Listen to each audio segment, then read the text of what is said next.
Nous sommes en août, tu as déjà commencé à rechercher les emplois, tu cherches une formation et tu n'as pas encore trouvé, tu n'as pas encore réuni l'essentiel peut-être, reste sur cette page, je t'informe de tout.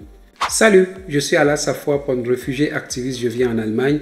Alors, comme je le dis toujours dans mes vidéos, je vis en Allemagne depuis presque 7 ans et je me suis intégré et je fais l'effort de poursuivre avec toi aujourd'hui le parcours de cette intégration où je te donne les conseils basés premièrement sur l'expérience de vie et deuxièmement sur le secteur dans lequel j'exerce également. J'aide les réfugiés à s'en sortir avec leur procédure d'asile et j'organise également à partir de 20 h chaque jour des coachings. Les gars, arrêtez de dire que vous m'avez contacté, je ne vous ai pas répondu. On ne peut pas répondre à tout le monde, mais ce qui est sûr, quand il y a un problème sérieux et que vous m'écrivez, je vais vous répondre. Soit, si vous prenez une consultation, ça va plus rapidement. Là, on essaye de tamiser les choses. C'est pas toujours facile, les gars, entre boulot et encore vos conseillers ici.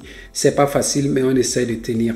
Comme je le disais, quand tu veux faire une demande pour une formation en Allemagne, ce qu'il faut faire, remplir formellement un Bewerbungsschreiben. Je connais des gens qui font un Bewerbungsschreiben aujourd'hui et ils vont les envoyer dans divers canaux. Avant que ça n'arrive à ces canaux, il y a plusieurs choses que vous devez donc observer. Premièrement, il faut donc comprendre déjà que pour faire un curriculum vitae ou pour faire un Bewerbung, il faut remplir un dossier complètement. Tu écris le Anschreiben, tu fais ton Bewerbung Unterlage, donc tu prépares tous tes dossiers dans ce truc et tu commences maintenant à chercher ton boulot.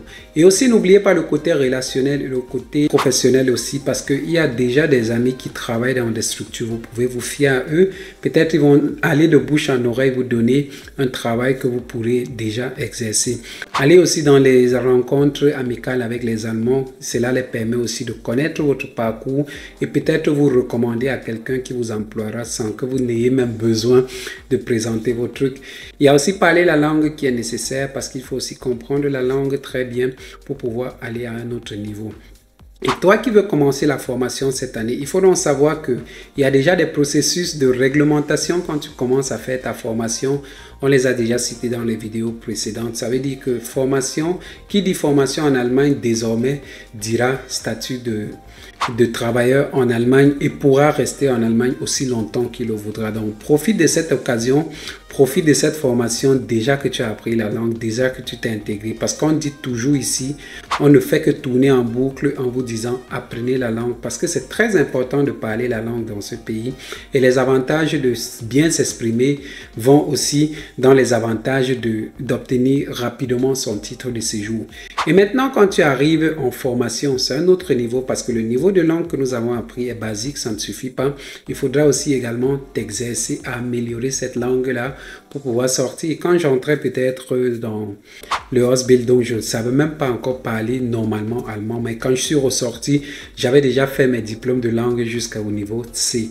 Donc vous comprenez donc avec moi que c'est facile de faire la formation et d'aller en cours de langue, mais oubliez le côté argent. Vous ne serez pas riche en faisant la formation, mais la richesse, c'est la richesse intellectuelle que vous acquérez au cours de cette formation et à la fin, vous pourrez devenir riche financièrement comme vous souhaitez l'être.